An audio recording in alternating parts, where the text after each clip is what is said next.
السلام علیکم ورحمۃ اللہ وبرکاتہ۔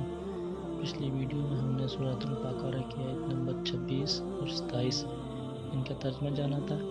آج انشاءاللہ العزیز ہم ان کی تفسیر جانیں گے تو شروع کرتے ہیں۔ بسم اللہ الرحمن الرحیم۔ ان اللہ لا یستحیی ان یضرب مثلا ما بعوضۃ فما فوقها۔ کفار نے انکار قرآن کے سلسلے میں ایک بات یہ بھی جڑ دی کہ اگر یہ کلام اللہ ہوتا تو اس طرح کی چھوٹی چھوٹی چیزوں کی مثالیں نہ دی جاتی، تو اللہ تعالیٰ نے فرما دیا کہ بات سمجھانے کے لیے تمثیلات کے بیان کرنے میں کوئی حرج نہیں، اس لیے اس میں شرم و حیا بھی نہیں۔ پھر اللہ تعالیٰ کے لیے ایک ہاتھی اور مچھر میں بحیثیت مخلوق کیا فرق ہے؟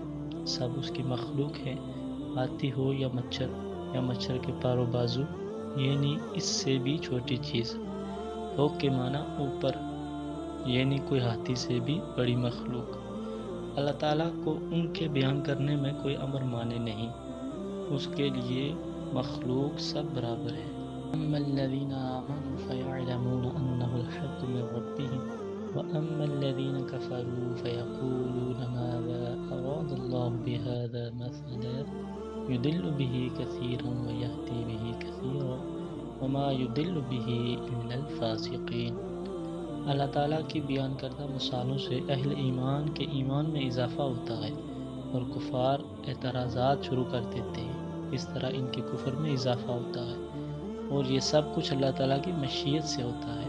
جیسے سورۃ النساء آیت نمبر 15 میں اللہ فرماتا ہے نولیہ ما تولی، ہم پھرا رہنے دیتے ہیں جس طرف وہ پھرتا ہے، جس سے پتہ چلا کہ پھرتا وہ خود ہے۔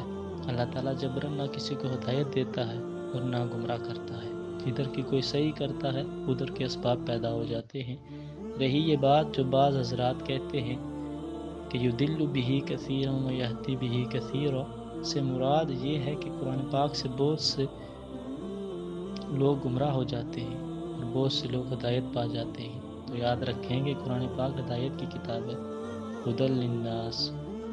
اب اگر کافر، مشرک، منافق اور فاسق خود ہی گمراہ رہنا چاہیں تو ان لوگوں کو اللہ تعالیٰ گمراہ چھوڑ دیتا ہے، گمراہ کرتا نہیں۔ وما یضل به الا الفاسقین، فاسق تو وہ پہلے ہی ہیں، اور بات بھی مثال کی ہو رہی ہے۔